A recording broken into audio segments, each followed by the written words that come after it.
بسم اللہ الرحمن الرحیم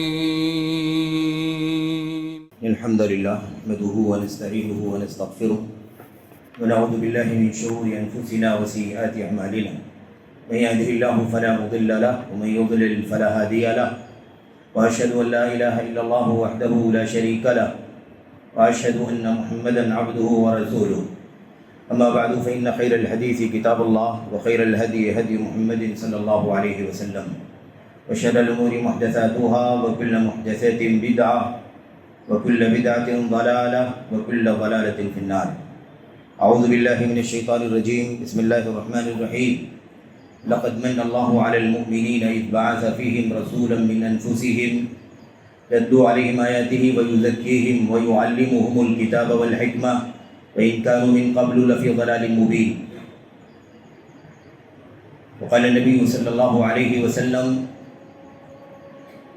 علیکم بسنتی وسنت الخلفاء الراشدین المہدیین من بعدی الی آخر ما قال النبی صلی اللہ علیہ وسلم. برادران اسلام، دینی اور ملی بھائیوں اور نوجوان دوستوں، قابل احترام اور بہنوں، عزیز بچوں، یہ مہینہ جو چل رہا ہے ربیع الاول کا مہینہ ہے.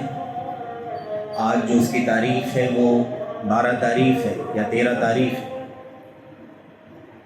اس مہینے میں جو سب سے بڑا کام بہت سارے مسلمانوں کے درمیان سمجھا جاتا ہے، ہمارے بہت سارے بھائیوں کے درمیان جو کام سب سے بڑا نیکی کا، اجر کا، ثواب کا، ایسے ہی خوشی کا سمجھا جاتا ہے، وہ اس تاریخ میں نبی محترم صلی اللہ علیہ وسلم کی پیدائش کا جشن منانا، اس موقع پر خوشی منانا، اس دین کو بطور عید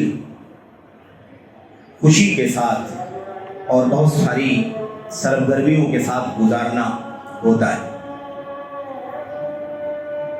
چونکہ اس موسم میں بہت ساری باتیں اس موضوع کے سلسلے میں آتی ہیں اور اصولی طور پر سنت کی عظمت، بدعت، اس کی مذمت، اس کی سنگینی، خطرناکی، امت پر اس کے اثرات وغیرہ، اس طرح کے موضوعات پر کافی گفتگو ہوتی ہے اور یقیناً ہونی چاہیے. اس حوالے سے آپ نے اس سے پہلے بھی بہت ساری باتیں سنی، لیکن اس موضوع کے سلسلے میں کچھ گوشیں ایسی بھی ہیں جسے خصوصیت کے ساتھ اس موقع پر یاد کیا جانا چاہیے اور اس کی بھی حقیقت کو سمجھنا چاہیے اور اس کی سنگینی کو بھی سمجھ کر کے لوگوں کے سامنے واضح کرنے کی کوشش کرنی چاہیے. میرے بھائیوں، یہ بات بار بار ہر سال مختلف تحریروں، کتابوں، تقریروں کے ذریعے سے ثابت ہوتی رہتی ہے، ثابت کی جاتی رہتی ہے، اس کا اعادہ ہوتا ہے، دہرایا جاتا ہے کہ نبی کریم صلی اللہ علیہ وسلم کی پیدائش کا دن منانا یا کسی کا بھی کوئی دن منانا، کسی کی پیدائش کا، کسی کی وفات کا، کسی مناسبت کا دن منانا بھی اللہ تبارک و تعالیٰ کے دین سے کوئی تعلق نہیں رکھتا. اور جس چیز کو دین سمجھ کر کے کیا جائے، اللہ تبارک و تعالیٰ کی طرف سے اس پر اجر و ثواب کی امید رکھی جائے، اسے بدعت، اسے محدثات کی فہرست میں شامل کیا گیا ہے. یہ جو نبی کریم صلی اللہ علیہ وسلم کی میلاد کے جشن کا مسئلہ ہے، یوم پیدائش منانے کا مسئلہ ہے، یہ بات بھی بار بار ثابت ہو چکی ہے کہ نہ اس کا کوئی ذکر قرآن کریم میں ہے، نہ نبی کریم صلی اللہ علیہ وسلم کی سنتوں میں، نہ حضرات صحابہ کرام اور خاص طور پر خلفائے راشدین اور ان کے بعد بقیہ جو 6 صحابہ کرام ہیں جو عشرہ مبشرہ کہلاتے ہیں، نہ ان کے ہاں کوئی اس کا تذکرہ ملتا ہے، نہ پورے عہد صحابہ میں اس کا کوئی ذکر ملتا ہے. کسی صحابی نے کبھی کہیں کسی موقع پر تسلسل کے ساتھ یا انقطاع کے طور پر کبھی اس موقع پر نبی کریم صلی اللہ علیہ وسلم کی پیدائش کا جشن منایا ہو، ایسا کوئی تذکرہ کہیں نہیں ملتا. حضرات تابعین کا دور جب آتا ہے، پورے دور کو دیکھ لیا جائے، کہیں کوئی تذکرہ اس کا نہیں ملتا. میرے بھائیوں، خلافت راشدہ کے بعد بنو امیہ، بنو عباسیہ، ان تمام ادوار اسلام کو جب کھنگال کر کے دیکھا جاتا ہے تو کہیں بھی دور دور تک میرے بھائیوں کسی اعلیٰ کی طرف سے کسی ادنا کی طرف سے ایسا کوئی ثبوت نہیں ملتا کہ انہوں نے نبی کریم صلی اللہ علیہ وسلم کی پیدائش کے موقع پر خوشی کا اظہار کرنے کے لیے اس دن کو یاد کیا ہو اور اس دن کا خصوصیت کے ساتھ تذکرہ کیا گیا ہو، اسے مسلمانوں نے مل کر کے یا انفرادی طور پر کسی نے خوشی منائی ہو، ایسا کوئی تذکرہ نہیں ملتا۔ پہلی صدی ہجری، دوسری صدی ہجری، تیسری صدی ہجری پوری دیکھ ڈالیں آپ کو کہیں دور دور تک اس کا کوئی پتہ نہیں ملتا۔ چوتھی صدی ہجری میں تقریباً 60-62 سال گزر جانے کے بعد، یعنی 361 اور 62 کے سال میں میرے بھائیوں مجوسی یا یہودی یا عیسائی یا ملحد یا زندیق یا شیعہ رافضی یا بدعقیدہ، بہرحال مورخین کا اختلاف ہے کہ اس طبقے کا کس سے تعلق تھا۔ کیا یہ یہودی تھے یا عیسائی تھے یا مجوسی تھے یا ملحد تھے یا زندیق تھے، کافر تھے، کون لوگ تھے، یا پھر واقعی ان کا اہل بیت رسول سے کوئی تعلق تھا؟ ان لوگوں کی جب حکومت مصر میں قائم ہوئی تو سب سے پہلے ہوئی زمین پر مصر کی سرزمین سے میرے بھائیوں 361-62 ہجری کے سال میں اس حکومت نے جب اپنا قانون بنایا، اپنے ملک کا دستور مرتب کیا، اس کا کانسٹیٹیوشن مرتب کیا، تو ان قوانین کے ضمن میں قانون اور اصول ایک ضابطہ، ایک دستور یہ بھی بنایا کہ ہمارے ملک کے اندر ہر سال 6 میلادیں منائی جائیں گی، ہر سال 6 میلادیں منائی جائیں، ان میں سے 5 میلادیں نبی کریم صلی اللہ علیہ وسلم اور آپ کے اہل بیت کے نام سے، اور 1 میلاد وقت کے حاکم اور بادشاہ کی میلاد، جو اس حکومت کا جو حاکم ہوگا اس وقت، ایک کی موت ہو گئی اگلا حاکم بنے گا تو اس کی میلاد کی مناسبت پر جشن منایا جائے۔ اس طرح سے نبی کریم صلی اللہ علیہ وسلم، آپ کی بیٹی حضرت فاطمہ کی میلاد، آپ کے داماد حضرت علی بن ابی طالب کی میلاد، اور آپ کے نواسے جنت کے نوجوانوں کے سردار حسنین حسن اور حسین رضی اللہ عنہم اجمعین، ان 5 کی یوم ولادت کو منایا جائے گا اور وقت کے حاکم کی یوم پیدائش کو منایا جائے گا۔ یہ مصر کی اس حکومت جس کو علوی فاطمی کے نام سے جانا جاتا ہے، لیکن مورخین نے لکھا کہ صحیح معنوں میں نہ ان کا تعلق حضرت علی سے ہے، نہ ان کا تعلق حضرت فاطمہ سے ہے، نہ ان کا تعلق نبی محترم صلی اللہ علیہ وسلم سے۔ مورخین اختلاف کر رہے ہیں، انہیں اس بات کا صحیح پتہ نہیں چل پا رہا ہے کہ کس طبقے سے ان کا تعلق تھا، کوئی یہودی، کوئی عیسائی، کوئی مجوسی، جیسا کہ نے عرض کیا، کوئی کو ملحد، کوئی زندیق کہتا ہے، کیونکہ ان کی تاریخ پوری دنیا کی تاریخ میں اسلام سے نسبت، اسلامی حکومتوں سے نسبت رکھنے والی تاریخوں میں سب سے بدترین تاریخ ان لوگوں کی ہے۔ حافظ ابن کثیر رحمۃ اللہ علیہ نے لکھا کہ یہ وہ لوگ تھے جو سب سے بدترین تھے ہوئے زمین کے اوپر، ظاہر کے اعتبار سے بھی، باطن کے اعتبار سے بھی، ہر اعتبار سے بدترین طبقہ اگر کوئی گزرا ہے تو یہ عبیدی، قداحی، علوی، فاطمی، میرے بھائیوں عبید اللہ بن میمون القداح، اس سے یہ تاریخ جڑی ہوئی ہے۔ اور آپ جو یہ مصر آپ دیکھ رہے ہیں، مصر کی راجدھانی القاہرہ کے نام سے، یہ اصل میں اسی تاریخ سے اس کا تعلق ہے۔ القاہرہ کا مطلب ہوتا ہے قاہر، قہر والا، غلبے والی چیز۔ جب ان کا حاکم معز لدین اللہ حاکم بنا تو اس نے سب سے پہلے شہر تعمیر کرنے کا فیصلہ کیا، اور وہ شہر ایسا تعمیر کرنے کا اس نے پلان کیا، ارادہ کیا کہ پوری دھرتی پر اس وقت کی دنیا میں سب سے اعلیٰ شہر ہو، سب سے اونچا شہر ہو، ہر اعتبار سے بلند ہو۔ اس طرح سے اس کا نام رکھا المدینۃ القاہرہ یا المدینۃ المعزیۃ القاہرہ، معز لدین اللہ کا بنایا ہوا وہ شہر جو دنیا کے سارے شہروں پر غالب ہے۔ اس طرح سے وہ شہر قائم کیا گیا مصر کے اندر۔ اسی حکومت نے اپنے قانون میں، اپنے دستور میں سب سے پہلے دنیا کے اندر یہ نظام بنایا کہ 6 میلادیں منائی جائیں گی۔ اس سے پہلے یعنی 362 سے پہلے دنیا میں آپ کو تاریخ میں کہیں بھی نبی کریم صلی اللہ علیہ وسلم کی میلاد کا کوئی ذکر نہیں ملے گا، نہ دیگر لوگوں کی۔ بہرحال بقیہ ساری میلادیں تو مرور زمانہ کے ساتھ ختم ہو گئی، لیکن ابھی بھی دنیا کے مختلف ملکوں میں، خطوں میں اور برصغیر ہندوستان، پاکستان، بنگلہ دیش، افغانستان اور دیگر علاقوں میں آج بھی میلاد نبی صلی اللہ علیہ وسلم کا سلسلہ چل رہا ہے۔ میرے بھائیوں، یہ کوئی روایتی بات نہیں ہے جو آپ سے کی جا رہی ہے یا اسے کرنا ہی چاہیے۔ آپ سوچتے ہوں گے کہ یہاں اس موضوع کی کیا ضرورت ہے، ہم تو جانتے ہیں کہ اس کا تعلق سنت سے نہیں ہے، اس کا تعلق بدعت سے ہے، لیکن ہمیں اپنی تاریخ کا پتہ ہونا چاہیے، اپنی تاریخ کا علم ہونا چاہیے، اپنی جو مسلمات ہیں عقیدے کی، سنت ہے اس کے مخالف بدعت ہے، توحید اور ایمان ہے اس کے مخالف میرے بھائی شرک ہے، کفر ہے، نفاق ہے۔ کب کس نے دنیا میں ان مسلمات کو چھیڑا ہے؟ کب دنیا کی تاریخ میں، اسلام کی تاریخ میں کس نے ان مقدسات کو ٹھیس پہنچائی ہے، اس کی جڑوں کو کھوکھلا کرنے کی کوشش کی ہے؟ کبھی اسلام کے نام پر، کبھی نبی صلی اللہ علیہ وسلم سے محبت کے نام پر، کبھی آل بیت رسول سے عقیدت اور ارادت کے نام پر، مختلف ناموں سے، مختلف دعووں سے ان مقدسات کو میرے بھائیوں کھودنے والے، اس کی جڑوں کو کھوکھلا کرنے والے اسلامی تاریخ میں کب رہے ہیں؟ کس نے یہ کام کیا ہے؟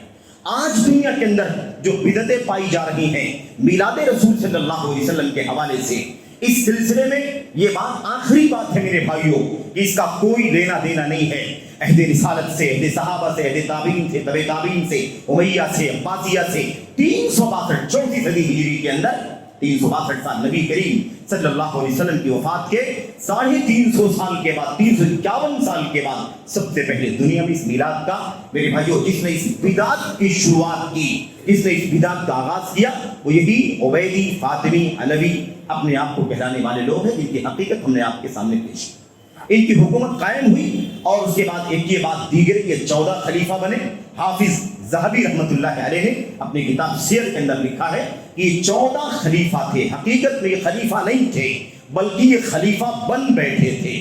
زبردستی ان لوگوں نے قبضہ کر کے وہاں پر اپنی خلافت اور اپنی حکومت قائم کر رکھی تھی، اور دھیرے دھیرے یہ بعد دیگر ان کی موت ہوتی گئی، یہاں تک کہ ان کا 14واں آخری خلیفہ العاضد لدین اللہ، جو دین کو کاٹ دینے والا، اس کے نام کا معنی کیا ہے؟ دین کو کاٹ دینے والا۔ اس نے دین کو بھی کاٹا، لیکن اسی پر اس حکومت کا خاتمہ ہو گیا۔ تقریباً 200 سال تک یہ حکومت قائم رہی، اور اس طرح سے ان لوگوں نے اپنے پورے دور حکومت کے اندر جتنا عقیدے، ایمان، عمل، سلوک، کردار اور تمام تر دین اور عقیدے کے اور اخلاق و سلوک کے پہلوؤں پر جتنا تاریخ میں، اسلامی تاریخ میں انسان کو، اسلام کو، مسلمانوں کو نقصان ان لوگوں نے پہنچایا، پوری تاریخ کے اندر کسی اور حکومت نے نہیں پہنچایا۔ میرے بھائیوں 360-62 کی بات چل رہی ہے، اس وقت ہم 1444 کے اندر 1445 میں زندگی گزار رہے ہیں۔ 1100 سال کا عرصہ گزر چکا ہے۔ اس بدعت کی جڑیں آج بھی کتنی مضبوط ہیں، اور حالات کے ساتھ، وسائل کے ساتھ، جدید ٹیکنالوجی کے ساتھ، اور میرے بھائیوں دین سے دوری کے ساتھ، بے دینی کے ساتھ، اور عاطفے کے ساتھ، جذباتیت کے ساتھ، ایموشن کے ساتھ، یہ بدعات کتنی تیزی کے ساتھ دنیا کے چپے چپے میں پھیلتی چلی جا رہی ہیں۔ میرے بھائیوں اس سے ہمیں واقف ہونے کی ضرورت ہے۔ یہ خلاصے کی بات ہے جو ہم نے آپ کے سامنے عرض کر دی، جو امت کے علماء نے اس سے پہلے لکھا ہے اور آپ نے اس سے پہلے بار بار سنا ہے، اسی کا اعادہ ہم نے کیا ہے۔ جو آج کی اس موضوع پر جو ہمیں چند باتیں آپ کے سامنے کرنی ہے، اس کا تعلق کچھ اس سے ہے کہ اس کے بدعت ہونے میں کوئی شک نہیں ہے، اس کے بدترین بدعت ہونے میں کوئی شک و شبہ نہیں، لیکن مسئلہ یہ سمجھانا ہے آپ کو، آپ کے سامنے یہ بات رکھنی ہے کہ جب بدعت ایجاد کر دیتا ہے، اور بدعت کرنے والے، بدعت پر عمل کرنے والے جب اس کے رسیہ بن جاتے ہیں، ان کے خون میں، ان کے رگ و ریشے میں، ان کی سوچ میں، ان کے ایمان میں، ان کی عقیدے اور عقیدت میں جب کوئی چیز بیٹھ جاتی ہے، اور جب اس کے پیچھے مولویوں کا ہاتھ ہوتا ہے، قائدین کا ہاتھ ہوتا ہے، بڑوں کا ہاتھ ہوتا ہے، میرے بھائیوں آپ نے دیکھ لیا کہ اس کو شروع کرنے والے اور اس کو پروان چڑھانے والے سب سے پہلے ایک حکومت کے لوگ ہیں، جن کے پاس طاقت ہوتی ہے مال کی، جن کے پاس طاقت ہوتی ہے اقتدار کی، جن کے پاس ہر طرح کا تصرف ہوتا ہے، وہ جس طرح سے چاہتے ہیں اپنے ملک میں وہ قانون اور وہ دستور نافذ کر سکتے ہیں۔ اچھا وہ بات ہم نے چھوڑ دی بیچ میں کہ سب سے پہلی شروعات یہاں سے ہوئی۔ تاریخ میں اتنا اختلاف ہے کہ کیا شروعات یہاں ہوئی ہے یا اس کے بعد ہوئی ہے، لیکن مستند بات یہ ہے کہ شروعات اس کی یہاں ہوئی ہے، اس کے بعد دوسرے ملکوں میں یہ چیز گئی ہے۔ میرے بھائیوں شہر موصل جو عراق کا شہر ہے، وہاں پر بھی یہ بدعت بعد میں پھیلی، اور وہاں کا جو حاکم بادشاہ تھا ابو سعید کوکبوری، اس نے تو حد کر دی میرے بھائیوں، اسی نے اس موقع پر چھٹی کا اعلان کیا، اور اس کے بعد چھٹی کا اعلان کرنے کے بعد اس نے سارے ملک کے صلحاء کو، سارے بزرگوں کو، سارے عالموں کو، سارے صوفیوں کو، سارے درباریوں کو اکٹھا کر کے بہت بڑی مجلس کا انعقاد کیا، اور اس کے پیچھے تاریخ بتاتی ہے کہ 3 لاکھ دینار یا 3 لاکھ درہم وہ خرچ کرتا تھا ایک دن میلاد کے جشن کے اوپر، اور اس کے اندر بہت ساری چیزوں کا انتظام، کھانے پینے کا انتظام اور ایسے ہی رہنے کا انتظام، ناچنے والوں کو بلانا، گانے والوں کو بلانا، خود بھی ان کے ساتھ میں شہر کے معززین جن کو کہا جاتا تھا ان کے ساتھ میں رقص کرنا، ناچنا، یہ سارا کام۔ تو ان بدعتوں کو پروان چڑھانے والے میرے بھائیوں حکومت کے لوگ ہیں۔ حکومت اور مال کی طاقت نے ان بدعات کو پروان چڑھایا ہے، اور یاد رکھیں دوسرا جو طبقہ ہے اس کو پروان چڑھانے والا وہ علم سے نسبت رکھنے والے لوگوں کا ہے، مولویوں کا، مسلمانوں کے اپنے دین اور علم کے قائدین کا، ان کے پیشواؤں کا، ان کے پیروں کا، ان کے میرے بھائیوں اغوا لوگوں کا، سربراہدہ لوگوں کا کام ہے۔ ان دو لوگوں نے پوری تاریخ میں دین کو بگاڑا ہے۔ حاکموں نے، بادشاہوں نے اپنے مال اور حکومت کی طاقت کی بنیاد پر، اور مولویوں نے، پادریوں نے، ایسے ہی صوفیوں نے، ایسے ہی میرے بھائیوں پیشواؤں نے اپنی عقیدت اور ارادت کے نام پر جو کچھ کہہ دیا، لوگوں نے اس کے اوپر کان دھر لیا اور اس کے مطابق عمل کرنا شروع کر دیا۔ پوری تاریخ بتلاتی ہے۔ کسی نے کہا تھا وَهَلْ أَفْسَدَ الدِّينَ إِلَّا الْمُلُوكُ وَأَحْبَارُ سُوءٍ وَرُهْبَانُهَا۔ میرے بھائیوں وَهَلْ أَفْسَدَ الدِّينَ إِلَّا الْمُلُوكُ، یاد رکھو دین کو بگاڑنے والے دو طبقے کے لوگ ہیں، دو طبقے کے لوگ ہیں، اور غالباً یہ شعر میں یہ بات ہے، یہ بات غالباً میرے بھائیوں امام سفیان بن سعید بن مسروق ثوری رحمۃ اللہ علیہ نے کہی تھی، وَهَلْ أَفْسَدَ الدِّينَ إِلَّا الْمُلُوكُ وَأَحْبَارُ سُوءٍ وَرُهْبَانُهَا۔ یاد رکھو دو طبقے کے لوگ ہیں، بلکہ 3 طبقہ ذکر کیا گیا ہے، ہم نے اس کو 2 طبقوں میں آپ کے سامنے ذکر کر دیا ہے۔ إِلَّا الْمُلُوكُ، بادشاہوں نے دین کو بگاڑا ہے، بادشاہوں نے دین کو بگاڑا ہے، شرک اور کفر کا، بدعت و خرافات کا پورے طور پر بازار گرم کرنے والے سب سے پہلے طبقے کے لوگ کون ہیں؟ الملوک، بادشاہ۔